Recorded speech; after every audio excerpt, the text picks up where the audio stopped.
പെർക്വിസിറ്റ്സ് ടാക്സബിളിൻ്റെ കണ്ടിന്യൂഷനാണ്. Last നമ്മൾ 4ാമത്തെ education ഫെസിലിറ്റിയിലാണ് stop ചെയ്തത്. അപ്പോൾ 5ാമത്തേതാണ് ഫ്രിഞ്ച് ബെനഫിറ്റ് അല്ലെങ്കിൽ അമ്യൂണിറ്റി. ഇതൊരു ഹെഡിങ് ആയി ഇട്ടു എന്നേ ഉള്ളൂ. ഇതിനെ കോമൺ ആയി വിളിക്കുന്ന ഫെസിലിറ്റീസ് തന്നെയാണ്. ഇതിൻ്റെ ഒരു മീനിങ് എന്ന് പറയുന്നത് ഫെസിലിറ്റീസ് എന്നാണ്. അതിനെ ഇൻകം ടാക്സ് ആക്ട് ഒരു ടേം ഇട്ട് വിളിച്ചു എന്നേ ഉള്ളൂ, ഫ്രിഞ്ച് ബെനഫിറ്റ് അല്ലെങ്കിൽ അമ്യൂണിറ്റി. എന്നിട്ട് അതിൻ്റെ അണ്ടറിൽ കമ്പനി എംപ്ലോയിക്ക് കൊടുക്കുന്ന കുറച്ച് ഫെസിലിറ്റീസിനെ കൊണ്ടുപോയി ഇട്ടു, അത്രയേ ഉള്ളൂ. അപ്പം അത് ഏതൊക്കെയാണെന്ന് നോക്കാം. നമ്പർ 1, ഇൻട്രസ്റ്റ് ഫ്രീ അല്ലെങ്കിൽ കൺസെഷണൽ ലോൺ. ഇൻട്രസ്റ്റ് ഫ്രീ അല്ലെങ്കിൽ കൺസെഷണൽ ലോണിൽ പറയുന്നത് ഒന്നെങ്കിൽ കമ്പനി എംപ്ലോയിക്ക് ഇൻട്രസ്റ്റ് ഫ്രീ ആയിട്ടുള്ള ലോൺ പ്രൊവൈഡ് ചെയ്യും, ഇല്ല എങ്കിൽ കൺസെഷണൽ ഇൻട്രസ്റ്റ് ആയിട്ട്, അതായത് ചെറിയ രീതിയിലുള്ള ഇൻട്രസ്റ്റ് ചാർജ് ചെയ്തുകൊണ്ട് ലോൺ പ്രൊവൈഡ് ചെയ്യും. അപ്പോൾ ഈ ഒരു 2 രീതിയിൽ കമ്പനി അത് എംപ്ലോയിക്ക് കൊടുക്കുന്ന സമയത്ത് അത് പെർക്വിസിറ്റ്സ് ആണ്. അപ്പം അതിൻ്റെ കേസിൽ നമ്മൾ ഈ ഒരു സെയിം സാധനം ടാക്സ് ഫ്രീ പെർക്വിസിറ്റ്സിൽ പഠിച്ചിട്ടുണ്ടായിരുന്നു. അതിലെങ്ങനെയാണ് പഠിച്ചത്? ആ കൊടുക്കുന്ന ലോൺ, കമ്പനി എംപ്ലോയിക്ക് കൊടുക്കുന്ന ലോൺ 20,000 വരെ മാത്രമാണെങ്കിൽ അതിന് ടാക്സ് കൊടുക്കേണ്ട, അത് ടാക്സ് ഫ്രീ ആണ്. അത് ഓൾറെഡി പഠിച്ചതാണ്. ടാക്സ് ഫ്രീ പെർക്വിസിറ്റ്സ് എടുത്ത് നോക്കിയാൽ നിങ്ങൾ കാണും. സോ ലോൺ എമൗണ്ട് 20,000 വരെ എന്ത് കൊടുക്കണ്ട? ടാക്സ് കൊടുക്കണ്ട. അതുപോലെ തന്നെ മറ്റൊരു കാര്യം പറയാനുള്ളത്, CBDT സ്പെസിഫൈ ചെയ്ത കുറച്ച് രോഗങ്ങളുണ്ട്, ഡിസീസ്. അതിൻ്റെ ട്രീറ്റ്മെൻറ്റിൻ്റെ ഭാഗമായിട്ടാണ് കമ്പനി എംപ്ലോയിക്ക് ലോൺ കൊടുക്കുന്നതെങ്കിലും അതിനും എന്ത് കൊടുക്കണ്ട? ടാക്സ് കൊടുക്കണ്ട. അവിടെ അതിൻ്റെ വാല്യൂ എന്ന് പറയുന്നത് നില്ലാണ്, അതുകൊണ്ട് ടാക്സബിൾ അല്ല.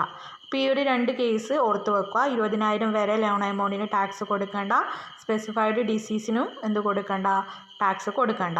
പിന്നെ വരുന്ന ടാക്സബിൾ ആവുന്നത് എപ്പോഴാണ്? അപ്പോൾ എപ്പോഴാണോ ലോൺ എമൗണ്ട് 20,000 മുകളിൽ വരുന്നത്. ഓക്കെ, ആ ഒരു കേസ് എന്ന് പറയുന്നത് ഡിസീസ് അല്ല. ഡിസീസിൻ്റെ കേസിൽ, രോഗത്തിൻ്റെ കേസിൽ എത്ര എമൗണ്ട് ലോൺ കമ്പനി എംപ്ലോയിക്ക് കൊടുത്താലും അത് ടാക്സബിൾ അല്ല, വാല്യൂ നില്ലാണ്. ഓക്കെ, അത് ഇപ്പോൾ അവിടെ ലിമിറ്റ് എമൗണ്ട് ഒന്നും ഇല്ല, 20,000 30,000 എല്ലാം കണക്ക് തന്നെയാണ്. പക്ഷേ സാധാരണ മറ്റുള്ള ആവശ്യത്തിനാണ് കമ്പനി എംപ്ലോയിക്ക് ലോൺ കൊടുക്കുന്നതെങ്കിൽ 20,000 വരെ ടാക്സബിൾ അല്ല, ടാക്സ് ഫ്രീ ആണ്. 20,000 മുകളിൽ വരുമ്പോൾ അതെന്താവും? ടാക്സബിൾ ആവും. അപ്പോൾ ടാക്സബിൾ ആവുന്ന സമയത്ത് നമുക്കറിയാം, നമ്മളിപ്പോൾ പഠിച്ചുകൊണ്ടിരിക്കുന്ന വാല്യുവേഷൻ ഓഫ് പെർക്വിസിറ്റ്സ് ആണ്. അപ്പോൾ അത് ടാക്സബിൾ ആവുമ്പോൾ എങ്ങനെയാണ് അതിന് ടാക്സ് കൊടുക്കേണ്ടത്, അതിൻ്റെ വാല്യൂ എങ്ങനെയാണ് കിട്ടുക എന്നാണ് നമ്മൾ പഠിക്കുന്നത്. അപ്പോൾ അതിൻ്റെ വാല്യൂ എന്ന് പറയുന്നത് ഈ പറയുന്ന ലോണിന്, ഈ സിമിലർ ലോണിന് SBI ചാർജ് ചെയ്യുന്ന ഒരു നോർമൽ ഇൻട്രസ്റ്റ് ഉണ്ടാവും, അതാണ് അതിൻ്റെ വാല്യൂ. ഓക്കെ, സിമിലർ ലോണിന് SBI ചാർജ് ചെയ്യുന്ന ഇൻട്രസ്റ്റ്, ആ ഇൻട്രസ്റ്റ് എടുത്തെഴുതുക. എന്നിട്ട് അഥവാ എന്തെങ്കിലും രീതിയിലുള്ള ഇൻട്രസ്റ്റ് എംപ്ലോയിയിൽ നിന്ന് ചാർജ് ചെയ്യുന്നുണ്ടെങ്കിൽ അത് അതിൽ നിന്ന് മൈനസ് ചെയ്യുക. അതാണ് ഇവിടെ ഇക്വേഷൻ കൊടുത്തിരിക്കുന്നത്. ഇൻട്രസ്റ്റ് ചാർജബിൾ ബൈ SBI ഒരു amount less recovered from employee, ഏതെങ്കിലും രീതിയിൽ എംപ്ലോയിയിൽ നിന്ന് ആ ഒരു ഇൻട്രസ്റ്റ് എമൗണ്ട് ചാർജ് അല്ലെങ്കിൽ കളക്ട് ചെയ്തിട്ടുണ്ടെങ്കിൽ അല്ലെങ്കിൽ റിക്കവർ ചെയ്തിട്ടുണ്ടെങ്കിൽ ആ ഫിഗർ ഇതിൽ നിന്ന് മൈനസ് ചെയ്യുക. കിട്ടുന്നതാണ് പെർക്വിസിറ്റ്സ് വാല്യൂ, അതിനാണ് ടാക്സ് കൊടുക്കേണ്ടത്. അതാണ് A. B എന്ന് പറയുന്നത് യൂസ് ഓഫ് മൂവബിൾ അസറ്റാണ്. യൂസ് ഓഫ് മൂവബിൾ അസറ്റ് എന്ന് വെച്ചാൽ എന്താണ്? ഒരു അസറ്റ്, ഒരു മൂവ് ചെയ്യാൻ പറ്റുന്ന ഒരു അസറ്റ് കമ്പനി എംപ്ലോയിക്ക് ഉപയോഗിക്കാൻ കൊടുത്തു. ഓക്കെ, അതിൻ്റെ കേസിൽ ഇവിടെ പ്രത്യേകം പറയുന്നുണ്ട്, any movable asset other than computer and laptop. Computer അല്ലെങ്കിൽ ലാപ്ടോപ്പ് ഒഴികെ മറ്റേതെങ്കിലും രീതിയിലുള്ള മൂവബിൾ അസറ്റ് കമ്പനി എംപ്ലോയിക്ക് കൊടുക്കുന്നുണ്ടെങ്കിൽ അത് ടാക്സബിൾ ആണ്. അതിന് ടാക്സ് കൊടുക്കേണ്ടത് അതിൻ്റെ ഓണർഷിപ്പ് നോക്കിയിട്ടാണ്. ഇപ്പം ആ പറയുന്ന അസറ്റ് എംപ്ലോയറുടെ സ്വന്തം അസറ്റാണെങ്കിൽ അതിൻ്റെ പെർക്വിസിറ്റ്സ് വാല്യൂ എന്ന് പറയുന്നത് ആ അസറ്റിൻ്റെ 10% കോസ്റ്റ്, അതായത് ആ അസറ്റിനൊരു കോസ്റ്റ് ഉണ്ടായിട്ടുണ്ടാവും അല്ലേ, അത് വാങ്ങുമ്പോൾ ഒരു വില ഉണ്ടായിട്ടുണ്ടാവും, അതിൽ നിന്ന് 10% കണ്ടുപിടിക്കുക, അതാണ് അതിൻ്റെ പെർക്വിസിറ്റ്സ് വാല്യൂ. രണ്ടാമത് പറയുന്നത് അഥവാ അതിൻ്റെ ആ ഒരു മൂവബിൾ അസറ്റിൻ്റെ ഓണർ എംപ്ലോയർ അല്ല, അയാൾ ആ കമ്പനി അല്ലെങ്കിൽ എംപ്ലോയർ അത് റെൻറ്റിനെടുത്ത അസറ്റാണെങ്കിൽ അവിടെ അതിന് കോസ്റ്റ് ഇല്ല, പകരം എത്രയാണോ ആ കമ്പനി അതിന് റെൻറ്റ് കൊടുക്കുന്നത് അതാണ് അതിൻ്റെ perquisites value, actual rental charge of the asset. ഇങ്ങനെയാണ് വരിക. ഓക്കെ, ഇവിടെ പ്രത്യേകം പറയുന്നുണ്ട് കമ്പ്യൂട്ടർ അല്ലെങ്കിൽ ലാപ്ടോപ്പ് അതർ ദാൻ എന്ന് പറയുന്നുണ്ട്. അതിൻ്റെ അർത്ഥം എന്താണ്? നിങ്ങൾ ഓൾറെഡി ടാക്സ് ഫ്രീ പെർക്വിസിറ്റ്സ് പഠിക്കുന്ന സമയത്ത് അവിടെ മറിച്ച് നോക്കിയാൽ നിങ്ങൾക്ക് കാണും ഒരു പോയിന്റ്. എന്താണ്? ലാപ്ടോപ്പ്, കമ്പ്യൂട്ടർ, ഈ 2 സാധനങ്ങൾ കമ്പനി അല്ലെങ്കിൽ എംപ്ലോയർ എംപ്ലോയിക്ക് പേഴ്സണൽ യൂസിന് കൊടുക്കുകയാണെങ്കിൽ അത് ടാക്സ് ഫ്രീ പെർക്വിസിറ്റ്സ് ആണ്. അത് നിങ്ങൾ ടാക്സ് ഫ്രീ പെർക്വിസിറ്റ്സിന് അണ്ടറിൽ എഴുതിയിട്ടുണ്ട്, മറിച്ച് നോക്കുക, എഴുതിയിട്ടുണ്ട്. സോ അതുകൊണ്ടാണ് ഇവിടെ അതർ ദാൻ എന്ന് പറയുന്നത്. അതർ ദാൻ എന്ന് പറഞ്ഞാൽ ഈ രണ്ടെണ്ണം ഒഴികെ ഏത് മൂവബിൾ അസറ്റും ഉപയോഗിക്കാൻ കൊടുത്താൽ അത് ടാക്സബിൾ ആവും. ആ ടാക്സബിൾ കാണേണ്ടതാണ് ഈ പറഞ്ഞ 1-2 പോയിന്റ്. അപ്പം കമ്പ്യൂട്ടറും ലാപ്ടോപ്പിൻ്റെ കേസിലും ഇങ്ങനൊരു സംഭവം ഇല്ല, അത് ടാക്സ് ഫ്രീ ആവും. ഓക്കെ. സി എന്ന് പറയുന്നത് ട്രാൻസ്ഫർ ഓഫ് മൂവബിൾ അസറ്റാണ്. മൂവബിൾ അസറ്റിൻ്റെ ട്രാൻസ്ഫർ, അതായത് നേരത്തെ ഉപയോഗിക്കാൻ കൊടുക്കുന്നതാണെങ്കിൽ ഇത് കൈമാറ്റം ചെയ്യുന്നു, മുഴുവനായിട്ടും ആ അസറ്റ് ആർക്ക് തന്നെ കൊടുക്കുന്നു, എംപ്ലോയിക്ക് കൊടുക്കുന്നു. ഈ ഒരു കേസിൽ പറയാനുള്ളത് ഇതും നിങ്ങൾ ടാക്സ് ഫ്രീ പെർക്വിസിറ്റ്സിൽ എഴുതിയിട്ടുണ്ട്.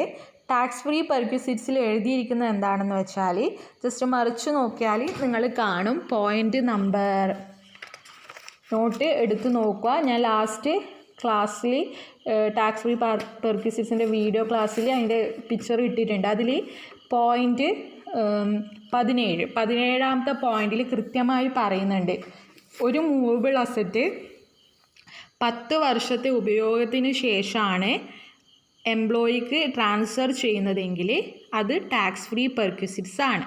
എന്നിട്ട് ബ്രാക്കറ്റിൽ എഴുതിയിട്ടുണ്ട് other than computer, electronic items and car. അതായത് കമ്പ്യൂട്ടർ, ഇലക്ട്രോണിക് ഐറ്റംസ്, കാറ്, ഈ 3 മൂവബിൾ അസറ്റ് കമ്പനി എംപ്ലോയിക്ക് ട്രാൻസ്ഫർ ചെയ്തിട്ടുണ്ടെങ്കിൽ അതിൻ്റെ വർഷങ്ങളൊന്നും നോക്കണ്ട, അത് ഓൾവേസ് ടാക്സബിൾ ആയിട്ടുള്ള പെർക്വിസിറ്റ്സ് ആണ്. ഏതൊക്കെയാണ് വസ്തുക്കൾ? Computer, electronic items, car. ഈ 3 വസ്തുക്കൾ കമ്പനി എംപ്ലോയിക്ക് ട്രാൻസ്ഫർ ചെയ്തിട്ടുണ്ടെങ്കിൽ അത് ഓൾവേസ് ടാക്സബിൾ ആണ്. ആ ടാക്സബിൾ ആകുമ്പോൾ അതിൻ്റെ പെർക്വിസിറ്റ്സ് വാല്യൂ കണ്ടുപിടിക്കണം. അതാണ് ഇവിടെ സ്പെസിഫൈ ചെയ്ത 1, 2 എന്നുള്ള പോയിന്റ്. ഒന്നാമത്തെ പോയിന്റിൽ കമ്പ്യൂട്ടറിൻ്റെയും ഇലക്ട്രോണിക് ഐറ്റംസിൻ്റെയും എന്ത് കാണാനാണ്? പെർക്വിസിറ്റ്സ് വാല്യൂ കാണാനാണ്. എങ്ങനെയാണ് കണ്ടുപിടിക്കുക? ആ അസറ്റിൻ്റെ ആക്ച്വൽ കോസ്റ്റ് എടുക്കുക, എന്നിട്ട് അതിൽ നിന്ന് ഡിപ്രീസിയേഷൻ മൈനസ് ചെയ്യുക. ഡിപ്രീസിയേഷൻ്റെ നിരക്ക് എന്ന് പറയുന്നത് 50% ആണ്. റിട്ടേൺ ഡൗൺ വാല്യൂ മെത്തേഡിലാണ് ഡിപ്രീസിയേഷൻ കാണേണ്ടത്. അതാണ് first one. Second one, motor കാറിൻ്റെ കേസിലാണെങ്കിൽ എങ്ങനെയാണ് കാണുക? കാറിൻ്റെ ആക്ച്വൽ കോസ്റ്റ് എടുക്കുക, എന്നിട്ട് ഡിപ്രീസിയേഷൻ മൈനസ് ചെയ്യുക. ഡിപ്രീസിയേഷൻ്റെ റേറ്റ് എന്ന് പറയുന്നത് 20% ആണ്. അതും റിട്ടേൺ ഡൗൺ വാല്യൂ മെത്തേഡിലാണ്. ഈ ഒരു രീതിയിൽ ചെയ്താൽ രണ്ടിൻ്റെയും 1-2 പെർക്വിസിറ്റ്സ് വാല്യൂ കിട്ടും.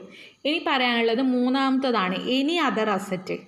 എനി അതർ അസറ്റിൻ്റെ കേസിൽ എക്സ്ട്രാ ഒരു കാര്യം പറയാനുള്ളത്, നേരത്തെ ടാക്സ് ഫ്രീയിൽ എഴുതിയിട്ടുണ്ടായിരുന്നു, മൂവബിൾ അസറ്റ് ട്രാൻസ്ഫർ ചെയ്യുന്ന സമയത്ത് 10 വർഷത്തിലധികം ഉപയോഗിച്ചാൽ അത് ടാക്സ് ഫ്രീ ആണ്. അത് computer, electronic items and car ഒഴികെയുള്ള മൂവബിൾ അസറ്റിനാണ്. അപ്പം മൂന്നാമത്തെ കേസായ എനി അതർ അസറ്റിൽ ഇത് ഈ പറയുന്ന എനി അതർ അസറ്റ് 10 വർഷം കമ്പനി ഉപയോഗിച്ചിട്ടാണ് എംപ്ലോയിക്ക് ട്രാൻസ്ഫർ ചെയ്യുന്നതെങ്കിൽ അത് ടാക്സ് ഫ്രീ പെർക്വിസിറ്റ്സ് ആണ്. അല്ലാതെ 10 വർഷത്തിൽ താഴെ മാത്രം ഉപയോഗിച്ചിട്ടാണ് കമ്പനി എംപ്ലോയിക്ക് അത് കൊടുക്കുന്നതെങ്കിൽ അത് ടാക്സബിൾ ആണ്. ടാക്സബിൾ ആവുന്ന സമയത്ത് അതെങ്ങനെയാണ് വാല്യൂ കാണേണ്ടതെന്നാണ് എനി അതർ അസറ്റിൻ്റെ കേസിൽ കൊടുത്തിരിക്കുന്നത്. അതിൻ്റെ ആക്ച്വൽ കോസ്റ്റ് കാണുക, എന്നിട്ട് ഡിപ്രീസിയേഷൻ ലെസ് ചെയ്യുക. ഡിപ്രീസിയേഷൻ്റെ റേറ്റ് എന്ന് പറയുന്നത് 10% ആണ്. ഇവിടെ റിട്ടേൺ ഡൗൺ വാല്യൂ മെത്തേഡല്ല ഉപയോഗിക്കേണ്ടത്, സ്ട്രേറ്റ് ലൈൻ മെത്തേഡാണ്. ഇതൊക്കെ പ്രോബ്ലം ചെയ്യുമ്പം ഒന്നും കൂടി നമുക്ക് ഫിഗർ വെച്ച് പറയാം. അടുത്ത ഡി എന്ന് പറയുന്നത് ഗിഫ്റ്റാണ്. അതായത് ഗിഫ്റ്റ് കമ്പനി എംപ്ലോയിക്ക് കൊടുക്കുമ്പം, കമ്പനിയാണ് അല്ലെങ്കിൽ എംപ്ലോയർ ആണ് എംപ്ലോയിക്ക് അത് ഗിഫ്റ്റ് കൊടുക്കുന്നതെങ്കിൽ അത് എന്തായി മാറി? പെർക്വിസിറ്റ്സ് ആയി മാറി. അപ്പോൾ ഗിഫ്റ്റിൻ്റെ കേസിൽ ഒരു വസ്തുവാണ് ഗിഫ്റ്റ് കൊടുക്കുന്നതെങ്കിൽ, ഒരു സ്പെഷ്യൽ ഒക്കേഷനിലാണ് എംപ്ലോയിക്ക് അത് കൊടുക്കുന്നതെങ്കിൽ അതിൻ്റെ വാല്യൂ 5000 രൂപയേ ഉള്ളൂ എങ്കിൽ, അപ് ടു 5000, അത് ടാക്സബിൾ അല്ല. ഓക്കെ. അപ്പം ഗിഫ്റ്റ് ഇൻ കൈൻഡിൻ്റെ കേസിൽ 5000-ന് മുകളിൽ വരുന്ന ഗിഫ്റ്റ് മാത്രമേ എന്താവൂ? ടാക്സബിൾ ആവും. രണ്ടാമത്തെ പോയിൻ്റ് അതിൽ തന്നെ, ഗിഫ്റ്റ് ക്യാഷ് ആയിട്ടോ ക്യാഷിലേക്ക് കൺവേർട്ട് ചെയ്യാൻ പറ്റുന്ന ഗിഫ്റ്റോ അല്ലെങ്കിൽ ഗോൾഡോ സിൽവറോ അങ്ങനെയുള്ള ഗിഫ്റ്റോ ആണ് എംപ്ലോയിക്ക് കൊടുക്കുന്നതെങ്കിൽ അവിടെ ഒരു ലിമിറ്റ് എമൗണ്ടൊന്നുമില്ല, അത് ഫുള്ളി ടാക്സബിൾ ആണ്. അപ്പോൾ ഇതാണ് 4 ഫ്രിഞ്ച് ബെനിഫിറ്റ്. അടുത്തത് ഇമ്പോർട്ടൻ്റ് വൺ ആണ് കാർ, വാല്യുവേഷൻ ഓഫ് കാർ. നേരത്തെ നമ്മൾ മോട്ടോർ കാർ ഓൾറെഡി ഇവിടെ പറഞ്ഞിട്ടുണ്ടായിരുന്നു, അത് ട്രാൻസ്ഫർ ആണ്.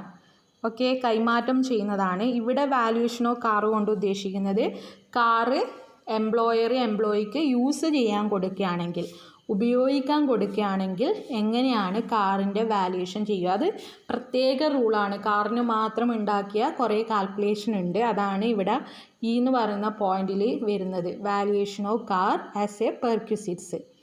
അപ്പോൾ അത് നമുക്ക് നോക്കാം. കാറ് ഞാൻ അന്ന് പറഞ്ഞ പോലെ തന്നെ റെസിഡൻഷ്യൽ അക്കോമഡേഷനെ പോലെ തന്നെ വളരെ ഇമ്പോർട്ടൻ്റ് ആയിട്ടുള്ള ഒരു പെർക്വിസിറ്റ്സ് ആണ് കാറ്. ഒരു എസ്എ ക്വസ്റ്റ്യൻ ഉണ്ടെങ്കിൽ അവിടെ ആ ഒരു ക്വസ്റ്റ്യനിൽ റെസിഡൻഷ്യൽ അക്കോമഡേഷൻ്റെ വാല്യൂ കാണാനും ഉണ്ടാവും, അതുപോലെ തന്നെ കാറും ഉണ്ടാവും. കാർ എന്തായാലും എസ്എ ക്വസ്റ്റ്യനിൽ ഉണ്ടാവും. ഇതൊക്കെ പഠിച്ചേ പറ്റൂ. കാറില്ലാതെ ഇൻകം ഫ്രം സാലറിയിലുള്ള ഒരു ക്വസ്റ്റ്യൻ ഉണ്ടാവില്ല. കാറ് വാല്യുവേഷൻ അത്യാവശ്യമാണ് പഠിക്കേണ്ടത്. ഓക്കെ, അപ്പോൾ കാറ് 3 രീതിയിലാണ് ഇവിടെ കാറിൻ്റെ വാല്യുവേഷൻ്റെ ക്രൈറ്റീരിയ വരിക. എന്ന് പറയുന്നത് ആ കാറിൻ്റെ ഓണർഷിപ്പാണ്. അതായത് കാറ് ചിലപ്പം കമ്പനിയുടെ ഓണർഷിപ്പിലുള്ള കാറായിരിക്കാം. 2 ചിലപ്പം കമ്പനിയുടെ കാറല്ല, പകരം എംപ്ലോയിയുടെ തന്നെ കാറായിരിക്കാം. അങ്ങനെയുള്ള സാഹചര്യങ്ങളിൽ എങ്ങനെയാണ് ഇത് വരുന്നതെന്ന് നമുക്ക് നോക്കാം. അപ്പോൾ ഫസ്റ്റ് ഇവിടെ കൊടുക്കുന്നത് car is owned or hired by employer and the running and maintenance expense of the car met or reimbursed by the employer. ഒന്നാമത്തെ കേസ് എന്ന് പറയുന്നത് കാറിൻ്റെ ഓണർഷിപ്പ് എംപ്ലോയർക്കാണ്, കമ്പനിക്കാണ്. കാറിൻ്റെ എല്ലാ എക്സ്പെൻസും, അതിൻ്റെ റണ്ണിങ് ആൻഡ് മെയിൻ്റനൻസ് എക്സ്പെൻസ് വഹിക്കുന്നതും ആര് തന്നെയാണ്? കമ്പനി അല്ലെങ്കിൽ എംപ്ലോയർ തന്നെയാണ്. ചിലപ്പം കമ്പനി അത് ഡയറക്റ്റ് വഹിക്കും, ഇല്ല എങ്കിൽ എംപ്ലോയി അത് കൊടുത്തതിന് ശേഷം, അവർ എക്സ്പെൻസ് എല്ലാം വഹിച്ചതിന് ശേഷം എത്ര എമൗണ്ടാണോ എംപ്ലോയി വഹിച്ചത് അത് എംപ്ലോയർ തിരിച്ചു കൊടുക്കും. അതിനെയാണ് ഇവിടെ റീഇംബേഴ്സ്ഡ് കൊണ്ട് ഉദ്ദേശിക്കുന്നത്. അതിൻ്റെ റീഇംബേഴ്സ്മെൻറ്റിൻ്റെ അർത്ഥം എംപ്ലോയർ തന്നെയാണ് ആ എക്സ്പെൻസ് വഹിച്ചത് എന്ന് തന്നെയാണ്. ഓക്കെ, അപ്പോൾ ആ ഒരു കേസിൽ എങ്ങനെയാണ് അതിൻ്റെ വാല്യൂ കാണാമെന്നാണ് പറയുന്നത്. ഓർത്തു വെക്കുക, കാറിൻ്റെ ഓണർഷിപ്പ് ആരാണ്? കമ്പനിയാണ്. കാറിൻ്റെ എക്സ്പെൻസ് വഹിക്കുന്നതും കമ്പനിയാണ്. അപ്പോൾ ആദ്യത്തെ കേസ് എന്ന് പറയുന്നത് car is used for official purpose only. Car ഉപയോഗിച്ചത് ഒഫീഷ്യൽ പർപ്പസിന് വേണ്ടി മാത്രമാണെങ്കിൽ അവിടെ പെർക്വിസിറ്റ്സിന് വാല്യൂ ഒന്നുമില്ല, ഒന്നും കാണേണ്ട ആവശ്യമില്ല, നില്ലാണ്, 0 ആണ്. ഓക്കെ, രണ്ടാമത്തെ B, car is used four private purpose only. അങ്ങനെ കൊടുത്ത കാറ് എംപ്ലോയി പേഴ്സണൽ പർപ്പസിനോ അല്ലെങ്കിൽ പ്രൈവറ്റ് പർപ്പസിനോ വേണ്ടി മാത്രമാണ് ഉപയോഗിച്ചതെങ്കിൽ അതിന് പെർക്വിസിറ്റ്സ് വാല്യൂ ഉണ്ട്. ആ വാല്യൂ കാണേണ്ട ഇക്വേഷനാണ് ഇവിടെ കൊടുത്തിരിക്കുന്നത്. ഇക്വേഷൻ എങ്ങനെയാണ് വരിക? Expenditure incurred by employer for running and maintenance of the car. ആദ്യം എടുക്കേണ്ടത് ആ കാറിൻ്റെ മെയിൻ്റനൻസ് അല്ലെങ്കിൽ റണ്ണിങ് എക്സ്പെൻസ് എന്തെങ്കിലും രീതിയിൽ കമ്പനി വഹിച്ചിട്ടുണ്ടെങ്കിൽ ആ എമൗണ്ട് എടുക്കുക, ആ എക്സ്പെൻഡിച്ചർ എടുക്കുക. Then plus salary of the driver. ആ ഒരു കാറിന് ഡ്രൈവർ ഉണ്ടെങ്കിൽ ആ ഡ്രൈവറിനൊരു സാലറി കമ്പനി കൊടുത്തിട്ടുണ്ടാവും എംപ്ലോയിക്ക് പകരം. ആ സാലറി എടുക്കുക, അതാണ് salary of the driver. Plus 10% of the cost of the car per annum for normal wear and tear of the car. കൂടെ ആ അസറ്റിൻ്റെ കോസ്റ്റ് ക്വസ്റ്റ്യനിൽ തന്നിട്ടുണ്ടാവും, അതിൻ്റെ 10% കണ്ടുപിടിക്കുക, അതുകൂടി പ്ലസ് ചെയ്യുക. ഇങ്ങനെ 3 പ്ലസ് ചെയ്താൽ കിട്ടുന്നതാണ് പെർക്വിസിറ്റ്സ് വാല്യൂ. എന്താണ്? ഒന്ന് expenditure plus salary of the driver plus 10% of the cost of the car. 3 add ചെയ്താൽ നിങ്ങൾക്ക് പെർക്വിസിറ്റ്സ് വാല്യൂ കിട്ടും. ഇനി അതിൻ്റെ കൂടെ എക്സ്ട്രാ ഒരു സെൻറ്റൻസ് എന്ന് പറയുന്നത് any amount recovered from the employee can be deducted from the value and only the balance will be taxable in the hand of employee. അത് ഉദ്ദേശിക്കുന്നത് അഥവാ ഈ കാറിൻ്റെ പേരിൽ എന്തെങ്കിലും ഒരു എക്സ്പെൻസ് എംപ്ലോയിയുടെ കയ്യിൽ നിന്ന് കമ്പനി കളക്ട് ചെയ്തിട്ടുണ്ടെങ്കിൽ, എന്തെങ്കിലും ഒരു രീതിയിൽ ഒരു എമൗണ്ട് കമ്പനിയിൽ നിന്ന് എംപ്ലോയിയുടെ കയ്യിൽ നിന്ന് റിക്കവർ ചെയ്തിട്ടുണ്ടെങ്കിൽ അത് ഈ കിട്ടിയ ഫിഗറിൽ നിന്ന് ലെസ് ചെയ്യണം, മൈനസ് ചെയ്യണം. അതാണ് പറഞ്ഞത്. ഓക്കെ, ഈ 3 ആഡ് ചെയ്തിട്ട് ക്വസ്റ്റ്യനിൽ അങ്ങനെ ഒരു എമൗണ്ട് റിക്കവർ ചെയ്തു എന്ന് പറയുന്നുണ്ടെങ്കിൽ അത് മൈനസ് ചെയ്യണം. കിട്ടുന്നതാണ് പെർക്വിസിറ്റ്സ് വാല്യൂ. സി എന്ന് പറയുന്നത് എന്താണ്? Car used partly for official and partly for private purpose. അതായത് കാറ് ഒഫീഷ്യലായിട്ടും ഉപയോഗിച്ചിട്ടുണ്ട്, പ്രൈവറ്റ് പർപ്പസിനും ഉപയോഗിച്ചിട്ടുണ്ട്. കുറച്ച് ഭാഗം ഒഫീഷ്യലായിട്ടും കുറച്ച് പ്രൈവറ്റ് പർപ്പസിനുമാണ് ഉപയോഗിച്ചത്. ആ ഒരു കേസിൽ എങ്ങനെയാണ് വാല്യൂ കാണേണ്ടതെന്നാണ് കൊടുത്തിരിക്കുന്നത്. ഇവിടെ ഒരു ഫിക്സഡ് എമൗണ്ട് ആണ് എടുക്കേണ്ടത്. ആ എമൗണ്ട് എടുക്കേണ്ടത് കാറിൻ്റെ വലിപ്പം നോക്കിയിട്ടാണ്. ഓക്കെ, സ്മോൾ കാറാണെങ്കിൽ സ്മോൾ കാറ് കൊണ്ട് ഉദ്ദേശിക്കുന്നത് 1.6 ലിറ്റർ അല്ലെങ്കിൽ 1600 cc കൂടാതെ, അതായത് ക്യൂബിക് കപ്പാസിറ്റി കൂടാതെ കാറ്, അതായത് അതിൻ്റെ ഒരളവ് ഉണ്ടാവില്ലേ, എണ്ണ അടിക്കേണ്ട ആ ഒരളവ് 1.6 ലിറ്റർ അല്ലെങ്കിൽ 1600 cc കൂടുതൽ വരാത്ത കാറാണെങ്കിൽ അതാണ് സ്മോൾ കാറ്. സോ സ്മോൾ കാറിൻ്റെ കേസിൽ എടുക്കേണ്ട ഫിഗർ എന്ന് പറയുന്നത് 1800 പെർ മന്ത് ആണ്. ഓക്കെ, ഇനി വലിയ കാറാണെങ്കിൽ, ലാർജ് കാറാണെങ്കിൽ അതിൻ്റെ ക്യൂബിക് കപ്പാസിറ്റി എന്ന് പറയുന്നത് 1.6 ലിറ്ററിൽ കൂടുതലായിരിക്കും. സോ ആ കേസിൽ 1800 അല്ല എടുക്കേണ്ടത്, പകരം 2400 പെർ മന്ത് ആയിരിക്കണം. അപ്പോൾ കാറിൻ്റെ ഒരു ഇത് നോക്കിയിട്ട് വേണം നിങ്ങൾ എടുക്കാൻ. അതൊക്കെ ക്വസ്റ്റ്യനിൽ വരും. ഓക്കെ, 1.6 ലിറ്ററിൽ കുറഞ്ഞ കാറാണെങ്കിൽ 1800 പെർ മന്ത് എടുക്കുക, കൂടിയതാണെങ്കിൽ 2400 പെർ മന്ത് എടുക്കുക. ഇനി അതിൻ്റെ കൂടെ ഡ്രൈവറിനെ കൂടി ഉണ്ടെങ്കിൽ ഡ്രൈവറിന് കൊടുത്ത സാലറി അല്ല എടുക്കേണ്ടത്, പകരം ഒരു ഫിക്സഡ് എമൗണ്ട് ആണ് 900 പെർ മന്ത് എടുക്കുക. അത് നേരത്തെ പറഞ്ഞ ഫിഗർ 1800 ആണ് എടുത്തതെങ്കിൽ അതിൻ്റെ കൂടെ ആഡ് ചെയ്യുക, അല്ലെങ്കിൽ 2400 ആണ് എടുത്തതെങ്കിൽ അതിൻ്റെ കൂടെ ആഡ് ചെയ്യുക. ഇവിടെയും പറയാനുള്ള മറ്റൊരു കാര്യം, ഈ രണ്ട് പർപ്പസിനും ഉപയോഗിക്കുന്നത് കൊണ്ട് തന്നെ ഈ ഒരു കേസിൽ നിങ്ങൾ എംപ്ലോയിയുടെ കയ്യിൽ നിന്ന് എന്തെങ്കിലും ഒരു എമൗണ്ട് റിക്കവർ ചെയ്യുകയാണെങ്കിൽ അതൊരിക്കലും കുറക്കാൻ പറ്റില്ല. ബി എന്ന കേസിൽ മാത്രമേ അത് കുറക്കാൻ പറ്റൂ, സി എന്ന കേസിൽ കുറക്കാൻ പറ്റില്ല. അപ്പോൾ ഇത്രയാണ് പഠിക്കേണ്ടത്. ആദ്യം എംപ്ലോയറുടെ ഓണർഷിപ്പിലുള്ള കാറാണ്, എംപ്ലോയർ തന്നെ എക്സ്പെൻസ് വഹിക്കുന്നു, കാർ ഒഫീഷ്യൽ പർപ്പസിന് വേണ്ടി മാത്രമാണ് ഉപയോഗിച്ചതെങ്കിൽ പെർക്വിസിറ്റ്സ് വാല്യൂ നില്ല്, കാറ് പ്രൈവറ്റ് പർപ്പസിനാണ് ഉപയോഗിച്ചതെങ്കിൽ എക്സ്പെൻഡിച്ചർ എടുക്കുക, സാലറി കൂട്ടുക, കോസ്റ്റിൻ്റെ 10% കാണുക, കൂട്ടുക. ഇനി എന്തെങ്കിലും എമൗണ്ട് റിക്കവർ ചെയ്തിട്ടുണ്ടെങ്കിൽ അത് മൈനസ് ചെയ്യുക. ദെൻ കാറ് രണ്ട് പർപ്പസിന് ഉപയോഗിച്ചിട്ടുണ്ടെങ്കിൽ സ്മോൾ കാറാണെങ്കിൽ 1800 പെർ മന്ത് എടുക്കുക, ഡ്രൈവറിനും കൂടി പ്രൊവൈഡ് ചെയ്തിട്ടുണ്ടെങ്കിൽ അതിൻ്റെ കൂടെ 900 അല്ലെങ്കിൽ 900 പെർ മന്ത് ആഡ് ചെയ്യുക 1800ൻ്റെ കൂടെ.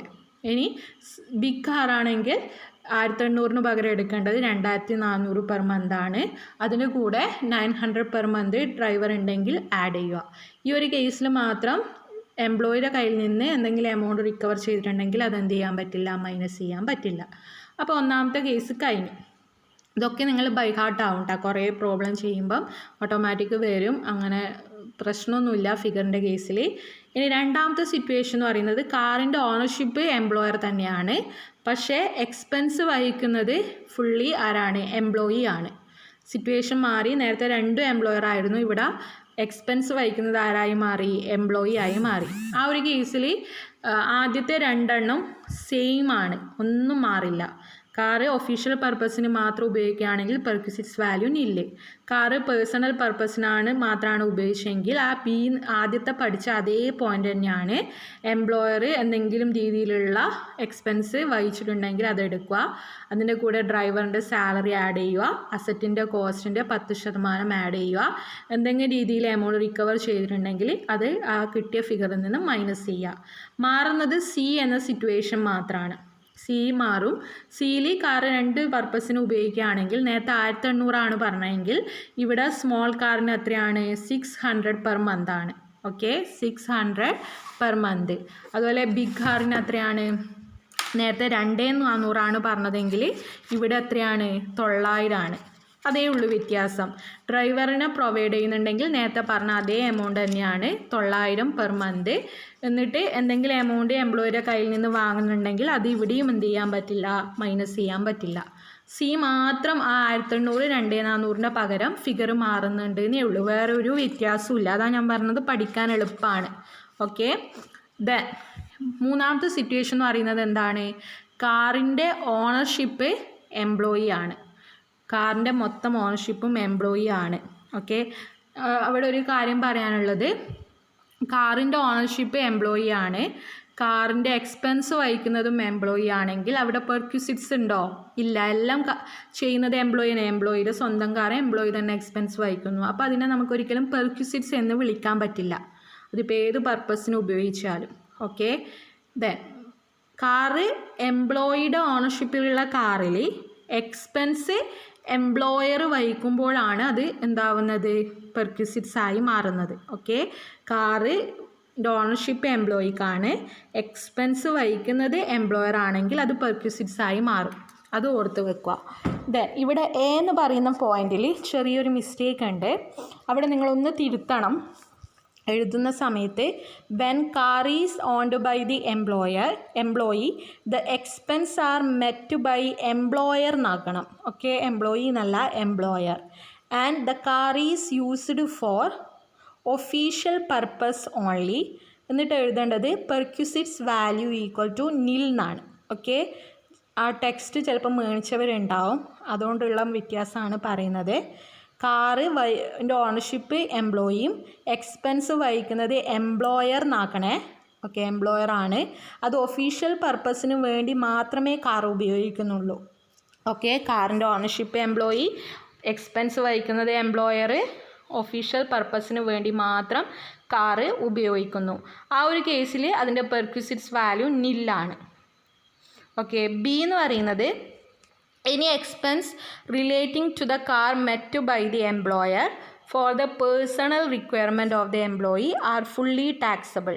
അതായത് ഈ പറയുന്ന കാറ് എംപ്ലോയിയുടെ ഓണർഷിപ്പിലുള്ള കാറ് എംപ്ലോയി പേഴ്സണൽ പർപ്പസിന് വേണ്ടി ഉപയോഗിക്കുന്നു.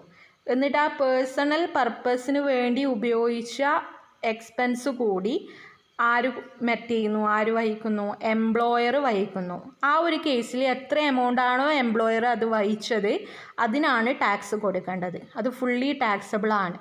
ഇനി അതിൻ്റെ പേരിൽ എന്തെങ്കിലും എമൗണ്ട് എംപ്ലോയിയുടെ കയ്യിൽ നിന്ന് റിക്കവർ ചെയ്തിട്ടുണ്ടെങ്കിൽ അതവിടെ മൈനസും ചെയ്യാം. അതായത് ശ്രദ്ധിക്കുക, എംപ്ലോയിയുടെ ഓണർഷിപ്പിലുള്ള കാറ് പേഴ്സണൽ പർപ്പസിന് ഉപയോഗിക്കുന്ന സമയത്തും ആ ഒരു പർപ്പസിന് വേണ്ടിയും അതിൻ്റെ എക്സ്പെൻസ് ആര് വഹിക്കുന്നു, എംപ്ലോയർ വഹിക്കുകയാണെങ്കിൽ ആ പേഴ്സണൽ പർപ്പസിന് വേണ്ടി ചിലവായ അത്രയും എമൗണ്ടിന് മാത്രം ടാക്സ് കൊടുക്കുക. ഇത്രയേ ഉള്ളൂ. ഇനി മൂന്നാമത്തെ, ഈ ഒരു കേസിൽ മൂന്നാമത്തതാണ് ഇമ്പോർട്ടൻറ്റ്. ഇതാണ് ചോദിക്കുന്നുണ്ടെങ്കിൽ ചോദിക്കുക. ഇവിടെ ഉദ്ദേശിക്കുന്നത് കാറ് ഫുള്ളായിട്ടുള്ള ഓണർഷിപ്പ് എംപ്ലോയിക്ക്, പക്ഷേ കാറ് രണ്ട് പർപ്പസിന് വേണ്ടിയും ഉപയോഗിക്കുന്നു. ഒഫീഷ്യൽ പർപ്പസിനും ഉപയോഗിക്കുന്നു, പേഴ്സണൽ പർപ്പസിനും ഉപയോഗിക്കുന്നു. അതിൻ്റെ എക്സ്പെൻസ് വഹിച്ചത് ആര് തന്നെയാണ്, കമ്പനി അല്ലെങ്കിൽ എംപ്ലോയർ ആണ്. ആ ഒരു കേസിൽ എങ്ങനെയാണ് ചെയ്യേണ്ടതെന്നാണ് കൊടുത്തിരിക്കുന്നത്. ആ ഇക്വേഷൻ എന്ന് പറയുന്നത് എംപ്ലോയർ വഹിച്ച എക്സ്പെൻഡിച്ചർ ആദ്യം എടുത്തെഴുതുക. ഓക്കെ. അതാണ് expenditure incurred by employer less amount for official purpose, അതിൽ നിന്ന് മൈനസ് ചെയ്യുക. ഒഫീഷ്യൽ പർപ്പസിന് ഉപയോഗിച്ച എമൗണ്ട് മൈനസ് ചെയ്യുക. ആ ഒഫീഷ്യൽ പർപ്പസിന് വേണ്ടി ഉപയോഗിച്ച എമൗണ്ട് എന്ന് പറയുന്നത് കാറിൻ്റെ വലിപ്പം നോക്കിയിട്ടാണ്. ബിഗ് കാറ് അല്ലെങ്കിൽ സ്മോൾ കാർ ആ ഒരു രീതിയിലാണ്. സ്മോൾ കാറിന് എത്രയാണ് ക്യൂബിക് കപ്പാസിറ്റി, 1.6 ലിറ്ററിൽ കൂടില്ല. ആ ഒരു കേസിലാണെങ്കിൽ ഒരു ഫിക്സഡ് എമൗണ്ടായ 1800 പെർ മന്ത് എടുക്കുക. ഇനി ബിഗ് കാറാണെങ്കിൽ 1800 പകരം 2400 പെർ മന്ത് എടുക്കുക. ഓക്കെ. അങ്ങനെയാണ് എമൗണ്ട് ഫോർ ഒഫീഷ്യൽ പർപ്പസ് കിട്ടുക. എന്നിട്ട് അതിൽ നിന്ന് വീണ്ടും ഡ്രൈവറിനെ പ്രൊവൈഡ് ചെയ്തിട്ടുണ്ടെങ്കിൽ ഡ്രൈവറിന് 900 പെർ മന്ത് വെച്ചിട്ട് ഒരു ഫിഗർ എടുത്തിട്ട് അതും മൈനസ് ചെയ്യുക. ഓക്കെ. എന്നിട്ട് വീണ്ടും എംപ്ലോയറുടെ കയ്യിൽ നിന്നും എന്തെങ്കിലും ഒരു എമൗണ്ട് വാങ്ങുന്നുണ്ടെങ്കിൽ അതും മൈനസ് ചെയ്യണം. അപ്പോൾ ഇക്വേഷൻ എന്ന് പറഞ്ഞ് ശ്രദ്ധിക്കുക, expenditure incurred by employer minus വലിയ കാറാണെങ്കിൽ 2400 പെർ മന്ത്, സ്മോൾ കാറാണെങ്കിൽ 1800 പെർ മന്ത്, മൈനസ് ഡ്രൈവർ ഉണ്ടെങ്കിൽ 900 പെർ മന്ത്, മൈനസ് എന്തെങ്കിലും എമൗണ്ട് എംപ്ലോയിയുടെ കയ്യിൽ നിന്ന് റിക്കവർ ചെയ്തിട്ടുണ്ടെങ്കിൽ മൈനസ് ആ എമൗണ്ട്. ഇങ്ങനെയാണ് വരിക. ഇതാണ് കാറിൻ്റെ കേസിൽ വാല്യുവേഷൻ. പ്രോബ്ലം ചെയ്യുമ്പോൾ സിമ്പിളാണ്, ബൈ ഹാർട്ട് ആവും കേട്ടോ. ഇത്രയും കാര്യങ്ങൾ കേട്ട് ഇതൊക്കെ ഓർമ്മിക്കാൻ പറ്റുമോ എന്നുള്ള വറീസൊന്നും വേണ്ട, എളുപ്പം ചെയ്യാൻ പറ്റും. ഈ ഒരു ഫിഗർ ഒന്ന് ബൈ ഹാർട്ട് ചെയ്ത് വെക്കുക, 1800 2400 എന്നുള്ള കാര്യങ്ങളൊക്കെ. ഈ സിറ്റുവേഷനിൽ ആ എന്നുള്ള car is owned by employee എന്നുള്ള എന്നുള്ളത് ഒന്ന് തിരുത്തുക. ഞാൻ പറഞ്ഞ പോലെ expense are met by employer എന്ന് എഴുതിയിട്ട് car is used for official purpose only ഇട്ടിട്ട് പെർക്വിസിറ്റ്സ് വാല്യൂ നിൽ എന്ന് എഴുതുക. ഓക്കെ. പിന്നെ പറയാനുള്ളത് എഫ് ആണ്. എഫിൽ പറയുന്നത് perquisites value when more than one car is provided ആണ്. ഒന്നിലധികം കാറ് പ്രൊവൈഡ് ചെയ്യുന്നുണ്ടെങ്കിൽ എന്ത് ചെയ്യണം? ഒന്നിലധികം കാറാണ് കമ്പനി എംപ്ലോയിക്ക് കൊടുക്കുന്നതെങ്കിൽ അതിലൊരു കാറ്, ഒറ്റ കാർ എന്ത് ചെയ്യുക? ഒഫീഷ്യൽ ആൻഡ് പ്രൈവറ്റ് പർപ്പസ്, രണ്ട് പർപ്പസിനും ഉപയോഗിച്ചു എന്നുള്ള രീതിയിലെടുത്തിട്ട് ബാക്കിയുള്ള കാറൊക്കെ പ്രൈവറ്റ് പർപ്പസിന് മാത്രമേ ഉപയോഗിച്ചിട്ടു എന്ന രീതിയിലാണ് ട്രീറ്റ് ചെയ്യേണ്ടത്. അതങ്ങനെ ചോദിക്കാറില്ല, ക്വസ്റ്റ്യൻ പഠിക്കാനുള്ള എംകോമിന് മാത്രമേ ചോദിക്കാറുള്ളൂ. ജി എന്ന് പറയുന്നത് നോക്കുക, പെർക്വിസിറ്റ്സ് വാല്യൂ ഓഫ് ഫ്രീ മീൽസ് ആണ്. അതാണ് ലാസ്റ്റ് ടാക്സബിൾ പെർക്വിസിറ്റ്സ് ഫ്രിഞ്ച് ബെനഫിറ്റിൽ വരുന്നത്. അതായത് ഫ്രീ മീൽസിൻ്റെ കാര്യത്തിൽ ഓൾറെഡി ടാക്സ് ഫ്രീയിൽ പഠിച്ചിട്ടുണ്ടായിരുന്നു. മീലിൻ്റെ കാര്യത്തിൽ 50 രൂപ ഒരു മീലിന് വെച്ചിട്ട് കൂടുന്നില്ല എങ്കിൽ അത് ടാക്സ് ഫ്രീ ആണ്. അപ്പോൾ അത് എപ്പോഴാണ് ടാക്സബിൾ ആവുക? 50-ന് മുകളിൽ വരുന്ന സമയത്ത്. ഒരു ചോറിന് 50 രൂപയുടെ മുകളിൽ വരികയാണെങ്കിൽ കമ്പനി എംപ്ലോയിക്ക് അത് കൊടുക്കുകയാണെങ്കിൽ അത് ടാക്സബിളായി മാറും. അപ്പോൾ എത്രയാണോ കൂടുതൽ വന്നത് അതിനാണ് ടാക്സ് കൊടുക്കേണ്ടത്. അതായത് 70 രൂപയാണ് ഒരു മീലിന് വരുന്നതെങ്കിൽ ബാക്കി വരുന്ന 50 കഴിച്ചിട്ടുള്ള 20 എന്ന് പറയുന്ന ഫിഗറിന് പെർ മീലിന് എന്ത് കൊടുക്കുക? ടാക്സ് കൊടുക്കുക. At the same time remote ഏരിയയിലോ അതുപോലെ ഓഫ് ഷോർ വർക്ക് സൈറ്റിലൊക്കെ വർക്ക് ചെയ്യുന്ന എംപ്ലോയിക്കാണ് ഫുഡ് കൊടുക്കുന്നതെങ്കിൽ അത് ടാക്സബിളും അല്ല. ഇത്രയാണ് ഫ്രിഞ്ച് ബെനഫിറ്റിൽ വരിക. എല്ലാ പെർക്വിസിറ്റ്സും കഴിഞ്ഞു. എല്ലാം പഠിച്ചു വെക്കുക മൺഡേ വരുമ്പോഴേക്കും.